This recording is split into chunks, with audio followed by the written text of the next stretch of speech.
In this video, we're going to see an example of how to create a class that implements the comparable interface. This allows us to use the compareTo method to compare two objects of my class. So right now, all my class has is two members, one integer, one string. I have a constructor that initializes those values, and then I have a toString method that's very simple. It just prints out what the value of those members is. To implement the comparable interface, I need to say implements comparable. And once I do that, you'll see that I'll get a warning and it'll say comparable is a raw type. And the reason for that is it needs to have type arguments. So we'll cover generics later, but for now, we're going to use a myClass object there. And then we have an error here where we're missing the methods from comparable, which in this case is just compareTo. So I'll add those unimplemented methods.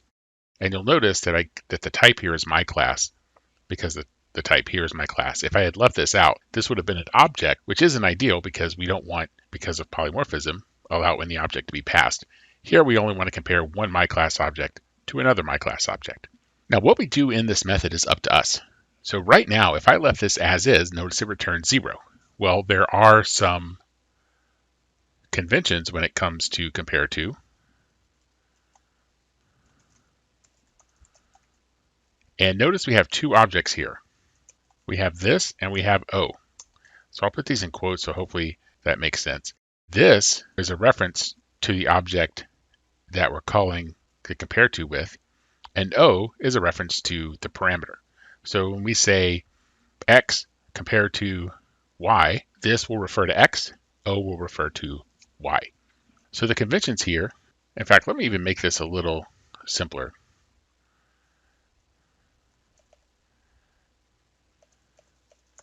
If we have A dot compareTo B,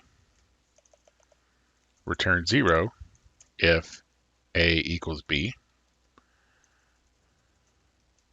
we're going to return a negative number if A is less than B, and we'll return a positive number if A is greater than B.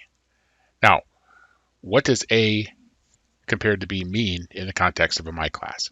Well, we have two parameters, a string and a num, and we can ask ourselves, how do we want to compare those?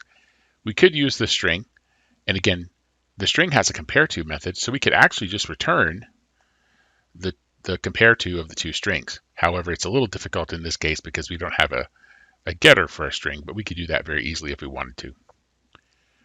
But to make this simple, we're just going to compare myClass objects based on their num. The logic is actually going to be very similar to what we had when we expressed what the convention is going to be. Now notice I don't actually have to do all of these comparisons. If A is equal to B, A minus B will be 0. If A is less than B, A minus B will be negative. And if A is greater than B, then A minus B will be a positive number. So all I need to do ultimately is return num, which would be A, minus, and then I need to get O's num. So now this is going to return basically A num minus O num. And just to be clear, let's say this dot num. So this is sort of a trick, but it actually meets this convention. So I could have said, well, if this num is equal to O num, then return 0. If this num is less than O num, return -1. But this accomplishes the same thing. One line of code. Anytime you have numeric values, this will work. If we wanted to use the string, I could do return this name compareTo, and notice that says string another string, which would be O dot name.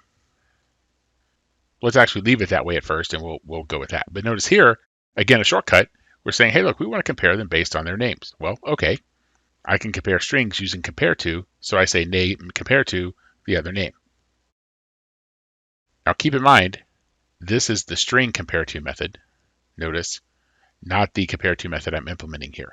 So I've written this main method that implements or that instantiates two myClass objects, it prints them out, and then it calls this doCompare method. And all doCompare does is it says, take two my class objects, M1 and M2, and if the compareTo is equal to 0, then they're equal. If M1 compared to M2 is less than 0, then M1 is smaller than M2. If M1 compared to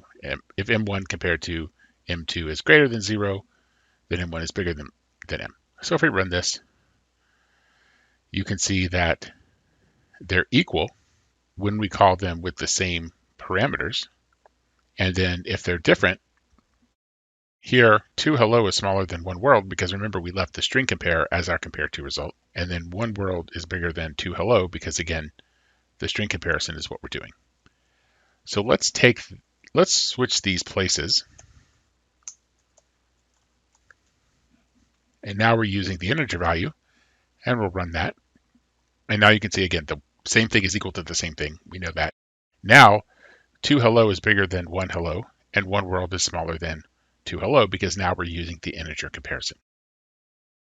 So that's a quick example of how to create a comparable class. We'll be doing this a lot. And again, what you do for this compareTo is up to you. You typically are going to want to follow this convention so that your code makes sense. But how you actually decide that comparison just depends on the class that you're implementing as comparable.